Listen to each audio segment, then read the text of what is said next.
హైఫాంగ్ 45. So ఇదే అనమాట బంగ్లాదేశ్ నుంచి వైజాగ్కి కొట్టుకొచ్చిన షిప్. అసలు చూడు బ్రో ఈ తాళ్ళు, ఓరే బాబోయ్. ఎప్పుడో బంగ్లాదేశ్ నుంచి ఎక్కడి నుంచో షిప్ కొట్టుకొని వచ్చిందని చెప్పారు కదా వైజాగ్కి. సో ఆ షిప్ అనమాట. ఇప్పుడైతే అక్కడికి వెళ్తున్నాము. దా బ్రో, హెల్మెట్ అక్కడ పెట్టరావచ్చుగా.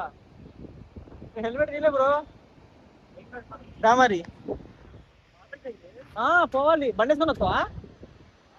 బండి వేసుకొని పని చేయి, బండి వేసుకొని రా. సో గైస్, అక్కడ వరకు బైక్స్ అయితే వెళ్తున్నాయి. అక్కడ వరకు బైక్ వేసుకుని వెళ్ళి అక్కడి నుంచి నడుచుకుంటూ అక్కడికి వెళ్దాము. సో ఆ షిప్ దగ్గరికి వీలుంటే షిప్ దగ్గర నుంచి కూడా చూపిస్తా. సో అది కూడా చూడండి. బీచ్ మాత్రం వేరే గాయస్. అసలు సంవత్సరం మొత్తం, అసలు లైఫ్ మొత్తం ఇక్కడ ఉండమన్నా ఉండిపోతా. అంత బాగా నచ్చింది, అంత పీస్ఫుల్గా ఉంది. అంతేనా Vizag, Vizag the city of destiny అని ఊకే అనలేదు సరే కదా. అయితే అక్కడికి వెళ్ళిపోదాము. బైక్ వచ్చింది. సో బైక్ మీద అక్కడికి వెళ్ళిపోదాము. అక్కడ వరకు వెళ్తుంది. ఎక్కడ వెళ్ళినాయి అక్కడ వరకు.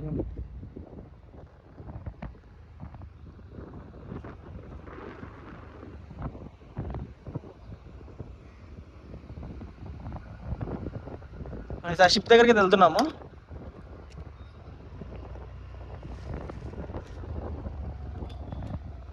ఎప్పుడు వచ్చింది అది? బంగ్లాదేశ్ నుంచా? ఎక్కడి నుంచి? ఎక్కడి నుంచే కదా? బంగ్లాదేశేనా? బంగ్లాదేశ్ అన్నారు కదా అప్పుడు కొట్టుకొని వచ్చింది అని. అంటే దాని మీద ఉంటది కదా, చూసి చెప్తా. బైక్స్ అంతా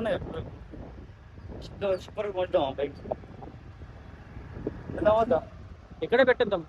అక్కడ ఆ రాయిని చూసిన పెద్ద రాయవారికి తీసుకెళ్ళి. బట్ ఇసుకుంది కదా, ఎందుకు అని. వెళ్దామా? మళ్ళీ వస్తుంది.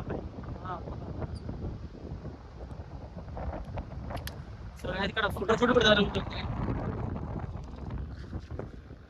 ఇక్కడ చాలా ఫోటోషూట్స్ జరుగుతున్నాయి ఇక్కడ.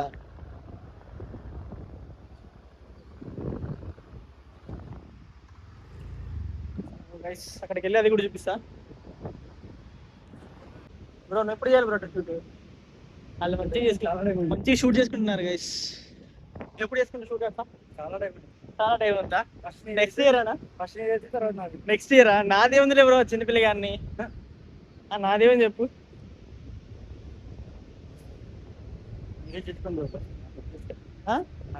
అంటే ఎస్ అయినా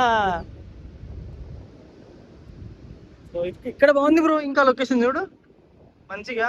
కానీ అలలు అలలు గద్ద కదా అది. అది వెళ్ళేది గద్ద గైస్, అది గద్ద. సో ఆ షిప్ దగ్గర అయితే వచ్చేసాము. మెట్లు కూడా ఉన్నాయి బ్రో పైన నుంచి, మనం చూడలేదు. ఇక్కడ నుంచి ఉన్నాయి. వ్యూ పాయింట్ ఇది. అది వ్యూ పాయింట్ కదా. అది వ్యూ పాయింట్. అది పాద మెట్లు కూడా ఉన్నాయి బ్రో ఇక్కడ.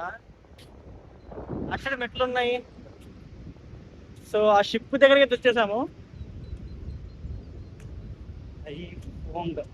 హైఫాంగ్ 45. షిప్ పేరు అది. ఎక్కడి నుంచి కొట్టది? గూగుల్ చేయి ఎక్కడి నుంచి వచ్చిందో.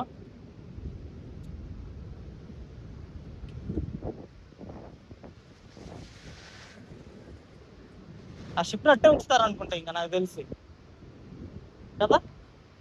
అలానే ఉంచుతారు అనుకుంటా. బంగ్లాదేశే కదా నేను చెప్పే గైస్, బంగ్లాదేశ్ అని. సో అక్కడి నుంచి వచ్చింది. 3000 tons అంట. 3000 tons.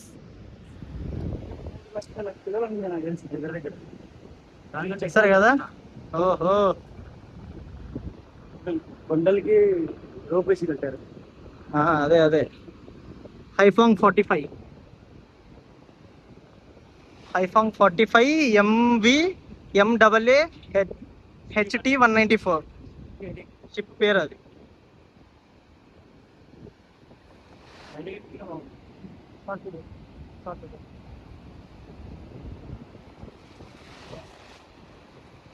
సో చూసారు కదా,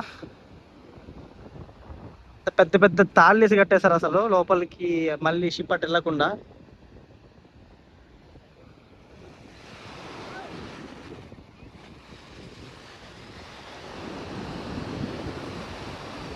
పెద్దగా ఉంది బ్రో షిప్ బానే.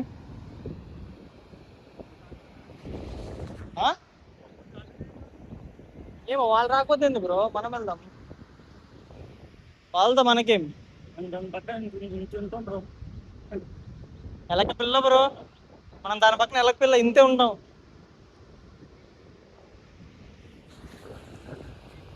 ఐఫాంగ్ 45. సో ఇదే అనమాట బంగ్లాదేశ్ నుంచి వైజాగ్కి కొట్టుకొచ్చిన షిప్. సో దాని ఇలా పెద్ద పెద్ద తాళ్ళేసి కట్టేశారు ఎటో కదలకుండా. అదే కొండలకి యాంకర్ పాయింట్స్ ఉన్నాయి బ్రో అక్కడ, ఐ మీన్ అక్కడ హుక్ ఉంటాయి కదా, ఆ పాయింట్స్ ని దానికి కట్టేశారు. సో వెనకాల ప్రొపెల్లర్ కూడా ఉందిరా, ప్రొపెల్లర్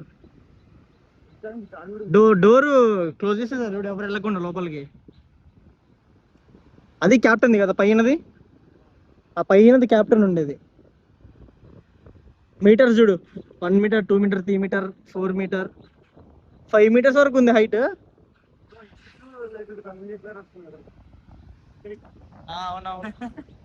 నేమ్స్ క్రేన్ ఉంటుంది బ్రో షిప్ పైన, మంచిగా మంచి లోడ్స్ ఎత్తడానికి.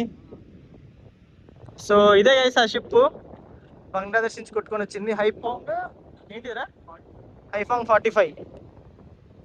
సో షిప్ ప్రొఫైలర్ వెనకాల టైల్ అది. సో చూసారు కదా, ఇది ఎటు వెళ్ళకుండా తాళ్ళేసి కట్టేశారు పెద్ద పెద్దవి. అసలు ఈ చిన్న తాళ్ళు కూడా కాదు, మొత్తం ఐరన్ తాళ్ళు. ఈ తెగాలంటే మినిమం అసలు చూడు బ్రో ఈ తాళ్ళు, ఊరే బాబోయ్. దేవరా దేవరా కదే, దేవరా ఏంటంటే బోట్ లాక్కొని వస్తారు ఆ తాళ్ళు ఇవి. అయ్యో అసలు కట్టేశారు. ఒకటే బ్రో ఉండేది, ఎన్ని ఉండే బ్రో ప్రొపెలర్స్? లేదు ఒకటే ఉండేది. ఏగో హైఫాంగ్ 45 చట్టోగ్రామ హైపాంగ్. చూసారు కదా, ఇలా ఇలా కట్టేశారు షిప్ ఎటు కదలకుండా. ఓహోహోహో, ఈ తెగాలంటే మన ఎన్టీఆర్ అన్న వచ్చి లాగాల్సిందే. సో ఇక్కడ నుంచి కూడా బీచ్ వ్యూస్ అయితే చాలా బాగుంది, బీచ్ వ్యూ చూసారు కదా. సో ఇదన్నమాట,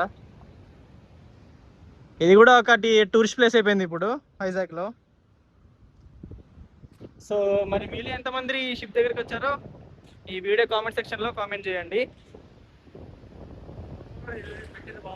అవును, అక్కడ అది డోర్ తీస్తే వెళ్ళిపోవచ్చు లోపలికి, బట్ డోర్ తీయలేదు, గవర్నమెంట్ పెడుతుంది. అవును, ఇంకా బాగుండేది లోపల. సో ఇది గైస్ ఐఫాంగ్ 45 చట్టగ్రామ్ గురించి.